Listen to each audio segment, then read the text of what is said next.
anak-anak, jumpa lagi dengan Ibu Yuki dalam acara Firman-Mu Pelitaku. Ibu mengajak anak-anak sekalian menyiapkan hati untuk mendengarkan firman Tuhan dengan berdoa. Lipat tanganmu, tutup matamu, kita akan berdoa. Bapa di surga, terima kasih karena Tuhan tak henti-hentinya memberikan kepada kami firman-Mu. Tolong kami mendengarkan firman-Mu, tolong kami boleh mengerti, dan tolong kami juga untuk boleh melakukannya. Di dalam nama Tuhan Yesus kami berdoa. Amin. Coba lihat apa Ibu pegang. Ini adalah sebuah undangan makan. Dari siapa ya? Simon si Farisi. Oh, di dalamnya ditulis juga turut mengundang Yesus dari Nazaret. Anak-anak mau ikut?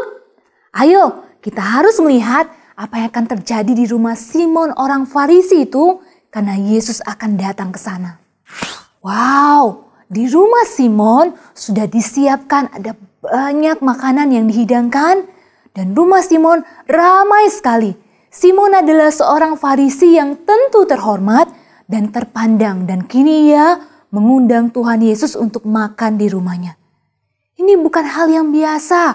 Bukankah orang-orang Farisi lain itu memusuhi Tuhan Yesus? Benar sekali. Tapi Simon ingin tahu siapakah Tuhan Yesus dengan undang dia makan di rumahnya. Pada masa itu, makan bersama menyatakan bahwa kita teman baik.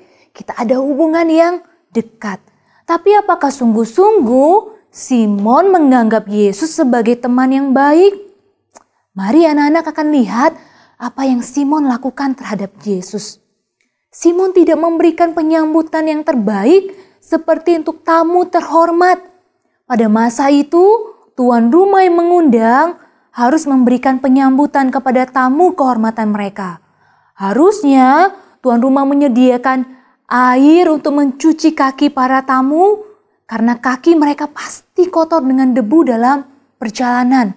Tuan rumah juga biasanya akan memberikan ciuman selamat datang dan juga meminyaki kepala tamu itu dengan minyak. Tapi semua itu tidak Simon lakukan kepada Tuhan Yesus. Tuhan Yesus tidak dianggap sebagai tamu yang terhormat oleh Simon. Bahkan Simon mungkin sekali ingin memberitahu Tuhan Yesus bahwa jika ia bisa datang makan di rumah Simon itu adalah sebuah hak istimewa. Simon mengundang Tuhan Yesus bukan untuk menghormati atau mendengarkan Tuhan Yesus. Menurutmu, sikap Simon benar tidak? Tidak. Tapi anak-anak tahu, di zaman kita ada banyak anak-anak Tuhan yang bersikap sama seperti Simon. Mereka hanya mau mengundang Tuhan Yesus masuk ke dalam hati mereka, tapi mereka mengabaikan Tuhan. Mereka tidak menghormati Tuhan. Mereka tidak mau taat padanya dan tidak mau mendengarkan firman Tuhan. Itu sikap yang tidak benar. Maka biar anak-anak kita jadi orang yang mengundang Tuhan Yesus dalam hati kita, kita juga mau hormat, taat, mendengarkan Dia, dan mengenal Dia. Lalu apakah Tuhan Yesus marah kepada Simon? Tidak. Tuhan Yesus mau mengajarkan kepada Simon sesuatu yang lain. Ketika mereka sedang makan, tiba-tiba seorang perempuan yang sangat terkenal di kota itu datang. Ia datang tanpa undangan ini. Perempuan itu terkenal bukan karena ia rajin berbuat baik atau dia seorang penyanyi yang terkenal. Bukan. Perempuan itu dikenal oleh banyak orang karena dosanya. Tapi itu dulu sebelum ia bertobat. Ada satu waktu ia mendengarkan firman. Mungkin sekali ketika Tuhan Yesus berkhotbah atau Tuhan Yesus mengajar, ia mendengarkan mungkin juga dari orang lain. Maka waktu itu ia menyadari dirinya adalah orang berdosa dan ia bertobat. Ia sering dihina dan diejek, ditolak oleh orang-orang sekelilingnya. Dan selayaknya perempuan ini ada di dalam neraka. Tapi Tuhan Yesus mau mengampuni dan menerima dia. Hatinya kini dipenuhi dengan ucapan syukur kepada Tuhan Yesus.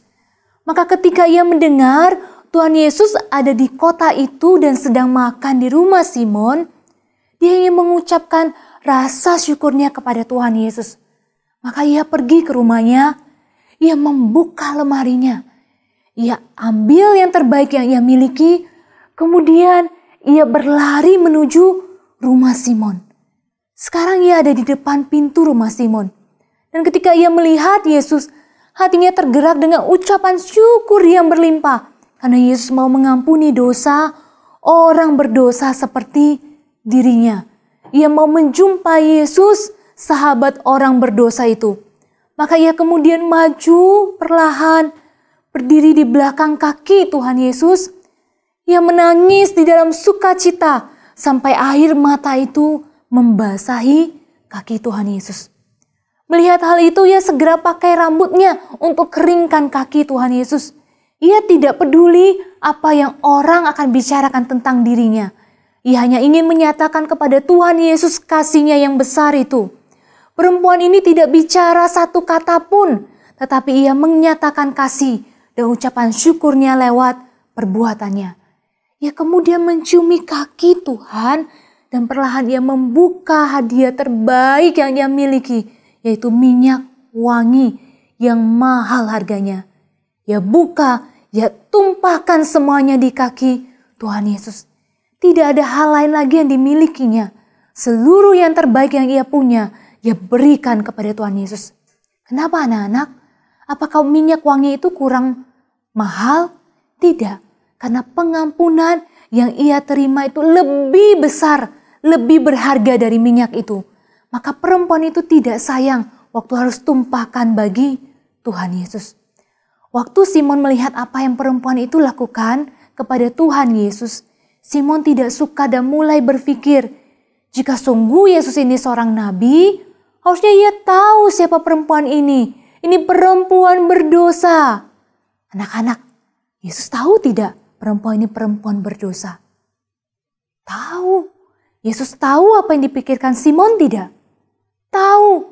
Yesus Allah yang maha tahu, yang tahu apa yang di pikiran kita, dan yang tahu apa yang ada di dalam hati kita. Maka Yesus mulai mengajarkan kepada Simon sesuatu melalui cerita. Yesus mulai bercerita. Ada 2 orang yang berhutang kepada seseorang. Yang seorang berhutang 500 dinar.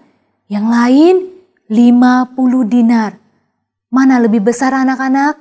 500 dinar, benar sekali. Karena keduanya tidak sanggup membayar, maka ia menghapuskan hutang kedua orang itu. Siapa di antara mereka yang akan lebih mengasihi orang yang sudah membebaskan hutang mereka? Simon menjawab, aku kira dia yang paling banyak dihapuskan hutangnya. Jawaban Simon benar sekali. Yesus mau membawa Simon menilai dengan benar. Simon tidak lebih tinggi dari siapapun yang ada di dalam ruangan itu. Tuhan Yesus kemudian membawa Simon melihat apa yang sudah dilakukan Simon dan perempuan itu. Simon adalah tuan rumah, tapi dia tidak melakukan penyambutan yang layak bagi seorang tamu. Mengapa? Karena Simon tidak merasa dirinya membutuhkan pengampunan dari Tuhan Yesus. Simon tidak merasa dirinya orang berdosa. Simon tidak mengasihi Tuhan Yesus. Sementara perempuan itu, tamu tak diundang, justru melakukan penyambutan bagi Yesus layaknya tamu terhormat. Kemudian Yesus berkata kepada Simon, dosa perempuan yang banyak itu telah diampuni, maka ia berbuat banyak kasih. Apa artinya? Apakah artinya kita harus berbuat dosa yang banyak dulu seperti perempuan ini, baru kita bisa berbuat banyak kasih? Oh bukan, karena kita sudah disebut orang berdosa. Artinya tak perlu kita banyak berbuat dosa, dosa kita sudah banyak. Kita semua punya label ini. Dan ini benar, ini besar sekali. Karena label ini saja orang berdosa akibatnya adalah maut. Selama-lamanya kita jauh dari Allah. Maka anak-anak tak perlu tambah dosa. Karena disebut orang berdosa saja, anak-anak sudah tak mungkin diampuni.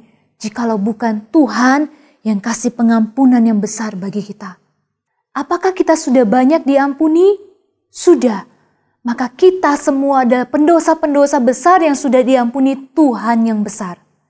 Hari itu di rumah Simon, Tuhan Yesus mengumumkan bahwa sungguh dosa perempuan itu sudah diampuni.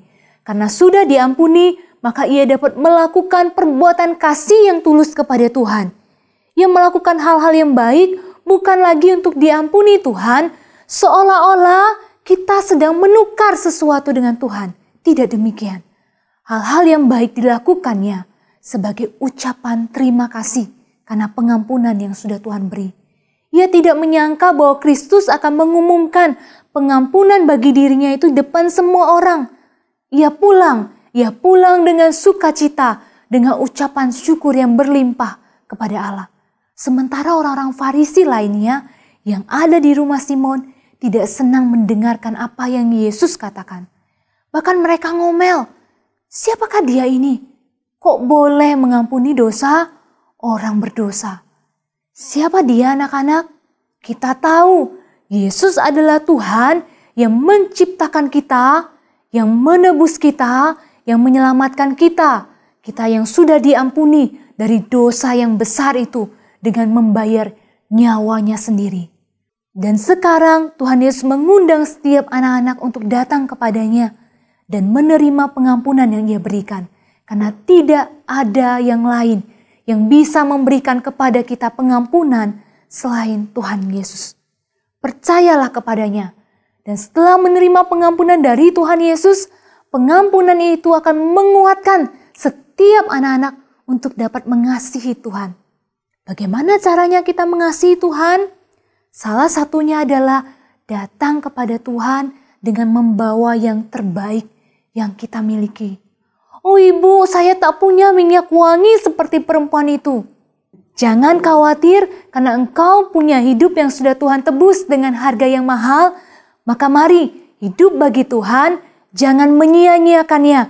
Rajinlah belajar, layanilah Tuhan, dan kasihilah sesamamu. Tuhan memberkati anak-anak sekalian. Amin. Mari kita berdoa. Tuhan Yesus, kami bersyukur kepadamu karena Engkau Allah yang besar memberikan pengampunan yang besar kepada kami, orang-orang berdosa.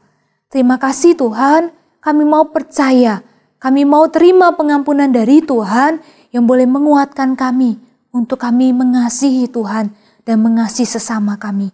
Terima kasih untuk firman-Mu hari ini, di dalam nama Tuhan Yesus kami berdoa. Amin. Sampai di sini acara kita. Sampai berjumpa lagi di dalam firman-Mu, Pelitaku. Dah.